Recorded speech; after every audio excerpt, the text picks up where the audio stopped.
football has been a big part in my life. I was a kid that I always had the ball with me. I dreamed. When you are young and you enjoy playing football, you watch the Champions League, you watch World Cup. You dream, but you don't know how to get there. And it's going to be a Premier League debut for César Azpilicueta.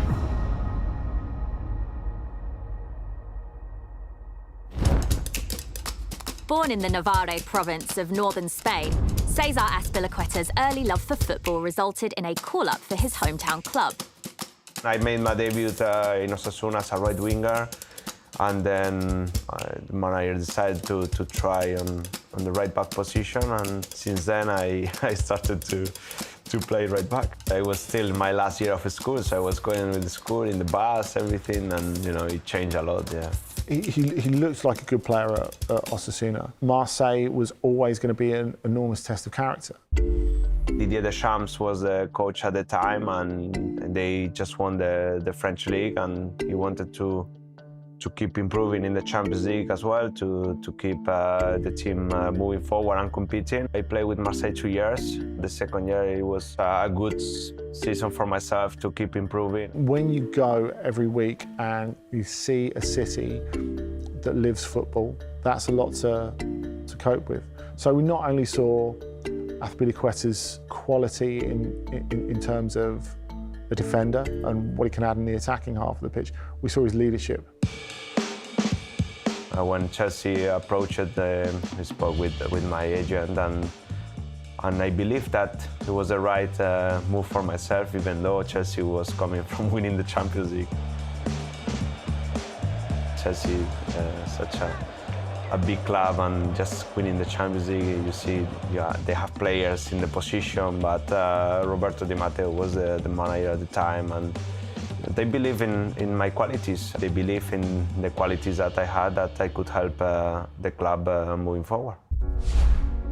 At the 2014 World Cup, Azpilicueta was the starting right-back for both group losses against the Netherlands and Chile, resulting in a shock group stage elimination. Spain had won the 2008 Euros, the 2010 World Cup, the 2012 Euros. It looked like this was just a team that was just headed on a perennial upward arc. It was a really big shock when Spain were eliminated in 2014. It's something that would have been hard to get over, because Azpilicueta is a huge fan of football. So to go and play the World Cup in Brazil, and then to not even get past the first stage, especially when you're the holders, will have hurt immensely. What's interesting is that Azpilicueta is a different Azpilicueta than we have today. That Azpilicueta was very much only a fullback, an attacking fullback. This is Azpilicueta, we're going to see him play fullback for Spain, but what he brings with it is a ton of leadership. Following his World Cup disappointment, César looked to cement his position in a title-contending Chelsea team. The Premier League, of course, is a big competition, and to win it was something that we were looking for a long time. Azpilicueta, Diego Costa! Beautiful move from Chelsea. We spent 5 years without winning it, and from the first game day up to the end, we were top of the table, so it was a great achievement.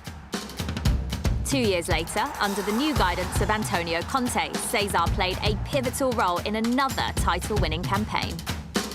I always try to prepare the best I can before every training session to recover, to be available for the manager. And with Antonio, I played every minute of a winning campaign, which is a great achievement. Euro 2020 brought another landmark moment for César as he scored his first goal for his country in a 5-3 win over Croatia.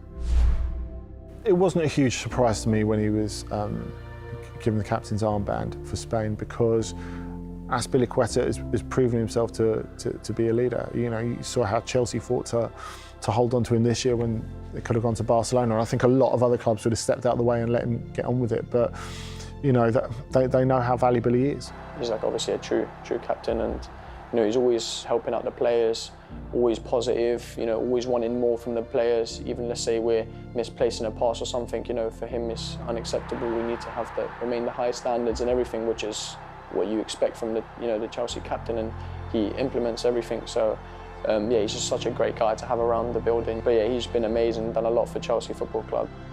A legend, you know, he's our captain. He's just been so successful at this club, and truly just the best professional I've ever seen. So the way he works on a day-to-day basis is very impressive.